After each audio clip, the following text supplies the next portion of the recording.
Hi friends, operation polo రావడానికి గల కారణాలు ఏంటో ఈ వీడియోలో తెలుసుకుందాం.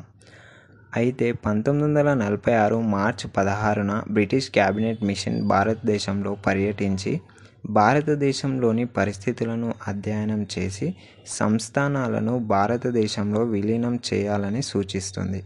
అయితే అప్పుడు భారతదేశంలో 562 సంస్థానాలు ఉండేవి. అయితే సంస్థానాధీశులతో చర్చలు జరిపితే 4 సంస్థానాలు తప్ప మిగిలిన అన్ని సంస్థానాలు భారతదేశంలో విలీనం కావడానికి ఒప్పుకుంటారు. ఆ ఒప్పుకోని సంస్థానాలు ఏవంటే కాశ్మీర్, ట్రావెన్కోర్, జూనాగఢ్, హైదరాబాద్.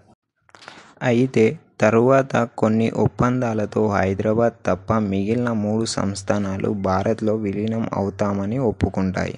అయితే అప్పటి హోంశాఖ మంత్రి సర్దార్ వల్లభాయ్ పటేల్ గారు ఇలా అయితే పాకిస్తాన్ లాగా హైదరాబాద్ కూడా భారతదేశానికి ఎప్పటికున్నా పెద్ద ముప్పు అవుతుందని భావించి ఎలాగైనా హైదరాబాద్ని భారత్లో విలీనం చేయాలని హైదరాబాద్ రాజ్యంతో ఒక ఒప్పందాన్ని చేసుకుంటారు. దానినే యథాతథ ఒప్పందం అంటారు.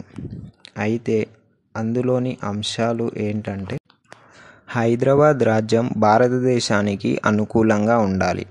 అలాగే 1 సంవత్సరం లోపు ప్రజలు కోరుకున్న విధంగా నిజాం రాజు ప్రభుత్వాన్ని ఏర్పాటు చేయాలి. నిజాం రాజు హైదరాబాద్ రాజ్యాన్ని పాకిస్తాన్లో విలీనం చేయకూడదు. భారతదేశానికి పాకిస్తాన్కు యుద్ధం సమీపిస్తే నిజాం రాజ్యం తటస్థంగా ఉండాలి.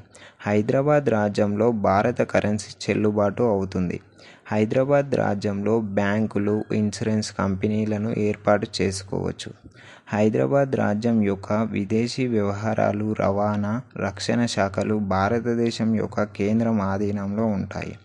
హైదరాబాద్ రాజ్యంలోని జైల్లో ఉన్న కాంగ్రెస్ నాయకులను వెంటనే విడుదల చేయాలి. ఇరు దేశాలు కూడా ప్రతినిధులను నియమించుకోవచ్చు. ఇరు దేశాలు కూడా మారణాయుధాలు సేకరణ గాని తయారీ గాని చేయకూడదు. అయితే నిజాం నవాబు దీనిని ఇష్టం లేకుండానే నామమాత్రంగానే ఒప్పుకుంటారు. అయితే 7వ నిజాం మారణాయుధాలు తయారు చేయడానికి కర్మాగారాన్ని గోల్కొండ మరియు చాదర్ఘాట్లో ఏర్పాటు చేస్తాడు. అలాగే 7వ నిజాం యథాతథ ఒప్పందాన్ని ఉల్లంఘించాలనే ఉద్దేశంతో ఆస్ట్రేలియా నుండి మారణాయుధాలను దిగుమతి చేసుకోవడంతో ఇది తెలుసుకున్న సర్దార్ వల్లభాయ్ పటేల్ గారు ఆపరేషన్ పోలో అని పేరు పెట్టి హైదరాబాద్ని భారతదేశంలో కలపడం జరిగింది. వీడియో నచ్చితే లైక్ చేసి సబ్స్క్రైబ్ చేసుకోండి.